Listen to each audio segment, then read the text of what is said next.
요즘 따라 가까운 사람들이 돌아가셨다는 소식을 자주 들으면서 죽음 앞에 서게 되는 나를 생각해 보았습니다. 죽음은 두렵죠.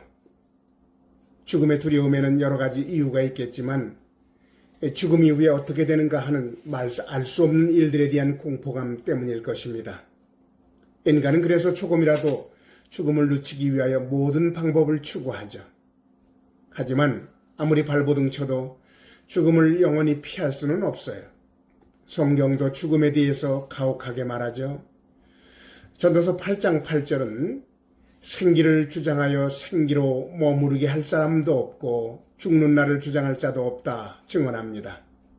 죽음은 100% 인간 고난의 밖이라는 사실이죠. 요즘 영국 여왕이 서거했다는 소식이 전 세계에 큰 뉴스가 되고 있어요. 삶도 아름다웠지만 죽음도 호상이기 때문이죠. 모두들 부러워하는 삶을 살다가 모두가 부러워하는 마지막을 맞이했기 때문에 그녀의 죽음은 세간의 회자가 되는 것입니다. 그렇습니다. 죽음 앞에서 우리가 기껏 소원할 수 있는 것은 100년쯤 건강하게 살다가 잠을 자면서 천국으로 가고 싶은 바람일 것입니다. 그러나 하나님은 죽음의 시간표를 인간의 손에 맡기지 않으셨죠.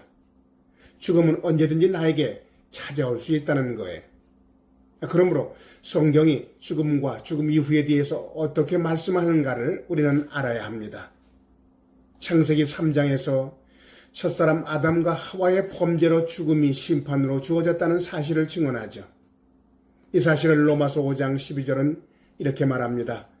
그러므로 한 사람으로 말미암아 죄가 세상에 들어오고 죄로 말미암아 사망이 들어왔나니 이와 같이 모든 사람이 죄를 지었으므로 사망이 모든 사람에게 이르렀느니라.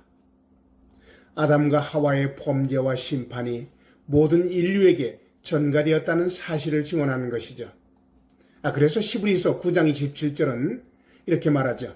한 번 죽는 것은 사람에게 정하신 것이요 그 후에는 심판이 있으리니. 모든 사람에게 죽음은 반드시 다가오는데 죽음 이후에 모든 사람이 심판대 앞에 선다는 사실입니다. 그래서 인간이 가진 문제는 죄 문제와 죽음 문제라는 사실이죠. 그렇다면 우리는 죽음 앞에서 이 질문을 던져야 합니다. 나의 죄 문제와 죽음의 문제를 나는 해결함 받을 수 있는가? 이에 대한 대답을 주는 것이 오늘 예수님의 선언입니다. 오늘 본문 예수님은 이렇게 말씀하셨죠. 예수께서 가라사대 내가 곧 길이요 진리요 생명이니 나로 말미암지 않고는 아버지께로 올 자가 없느니라. 여기 내가 곧 길이요. 예수님만이 죄와 사망에서 구원받아 창조주 하나님께로 나갈 수 있는 유일한 길이 되신다는 말씀이죠. 또한 내가 진리라. 예수님만이 나를 죄와 사망에서 구원하실 수 있는 진리가 되신다는 증언이에요. 또한 내가 생명이라. 예수님만이 나를 죄와 사망에서 구원하셔서 영원한 생명을 주시는 하나님이시라는 사실이죠. 이렇게 예수님이 길이요 진리요 생명 되신다는 이유가 있습니다. 그것은 예수님이 보여주신 세 가지 특징 때문이죠. 첫째로 예수님은 하나님이 인간의 모습으로 오셨다는 것입니다. 둘째로 예수님이 우리의 죄를 대신하여 십자가에 달려 죽으셨다는 사실입니다. 셋째는 죽으셨던 예수님이 다시 부활하셨다는 사실이죠. 그 예수님이 십자가의 죽으심으로 나의 죄 문제를 해결하신 구세주요. 예수님이 부활하심으로 나라의 죽음 문제를 해결하신 생명의 주님이 되신다는 말씀입니다. 이 모든 사람은 죽음의 절대적인 절망 앞에서 이 예수님의 선언을 들어야 합니다. 믿어야 합니다. 예수께서 이르시되 내가 곧 길이요 진리요 생명이니 나로 말미암지 않고는 아버지께로 올 자가 없느니라. 예수님을 구주로 믿어야 구원받는다는 것이고 예수님을 믿어야 죽음에서 다시 부활한다는 것이고 예수님을 믿어야 천국에서 영원히 살 수 있게 된다는 선언입니다. 이 사실을 알았던 신학자 R.A. 토저는 이렇게 말을 했죠. 예수 그리스도는 하나님께 나아가는 많은 길 중에 하나이거나 여러 방법 중 하나가 아니라 오직 유일무이한 길이다. 그렇습니다. 이 세상 살면서 우리가 절대로 놓칠 수 없는 진리는 예수 그리스도만이 하나님께로 갈 수 있는 길이란 사실입니다. 이 말은 우리가 선한 삶을 살 필요가 없다는 뜻은 아니죠. 우리는 예수님을 믿고 하나님의 자녀로 거듭난 사람으로서 올바른 삶을 살아야 할 거룩한 의무가 있어요. 그러나 구원의 문제에 있어서 예수님의 구원 사역에 우리의 공로를 조금이라도 보태려 하면 그것은 바로 종교가 된다는 사실이죠. 빌리 그리암 목사는 구원에 관해서 이렇게 말했습니다. 하나님과의 관계에 있어서 우리가 옳다고 느끼는 것이나 정말 진리라고 믿는 것을 고집하는 것은 어리석다. 영생을 얻기 위해서는 우리의 방식이 아닌 하나님이 원하는 방식으로 하나님과 관계를 맺어야 한다 말했어요. 하나님이 원하시는 구원의 방법이 뭐예요? 오직 예수 그리스도의 십자가 대속을 통해서 인류를 죄와 사망에서 구원하시는 것이죠. 세상 모든 종교들은 말합니다. 모든 종교는 다 구원이 있는데 기독교에만 구원을 준다는 것은 독단이다. 과연 그럴까요? 예수님은 참으로 인자하시며 사랑이 넘치시는 성자로 모든 사람들이 인정합니다. 그런데 그분이 절대로 양보하지 않는 것이 있어요. 그것은 오로지 자신을 통해서만이 구원을 받을 수 있다고 주장하는 것입니다.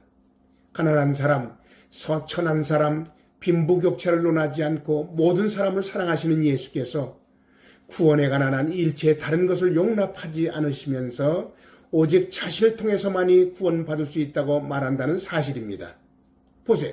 내가 곧 길이요 진리요 생명이니 나로 말미암지 않고는 아버지께로 올 자가 없다.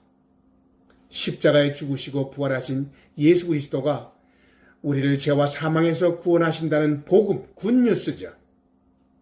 종교의 복음의 차이를 들어보세요. 모든 종교는 선행으로 구원받으라고 말합니다. 그러나 복음은 오직 하나님의 은혜로 구원받는다고 말하죠. 종교는 구원을 달성하라 말합니다. 그러나 복음은 구원을 얻으라 하고 말하죠. 종교는 하라 그러면 구원받는다고 말합니다. 그러나 복음은 다 해놓았다 믿기만 하라 그러면 구원받는다고 말합니다. 아프리카에 있는 한 회교도가 최근에 예수님 믿고 기독교인이 되었어요. 그의 친구들이 묻습니다. 왜 너는 기독교인이 되었니? 그는 대답을 합니다. 글쎄 이런 것 같아. 만일 자네들이 길을 가고 있다고 생각해보자. 그런데 갑자기 두 갈래 길을 만났는데 어느 쪽으로 가야 할지 모르고 있었지. 그런데 그 두 갈래 길에 각각 사람이 있었는데 한 사람은 죽어 있고 또 한 사람은 있었네. 자네는 어느 사람에게 가서 어디로 가야 할지를 묻겠나? 살아있는 사람에게 물어볼 수 있지. 그렇습니다. 이슬람의 모하메트, 불교의 부처, 유교의 공자, 힌두교의 라마, 그리고 그 외의 종교를 만들었던 수많은 모든 사람은 다 죽었습니다. 그러나 예수는 살다가 죽었지만 다시 살아나셨습니다. 그리고 오늘 우리의 삶의 한가운데 다가오셔서 이렇게 말씀하시죠. 내가 곧 길이요 진리요 생명이니 나로 말미암지 않고는 아버지께로 올 자가 없느니라. 기도하시겠습니다.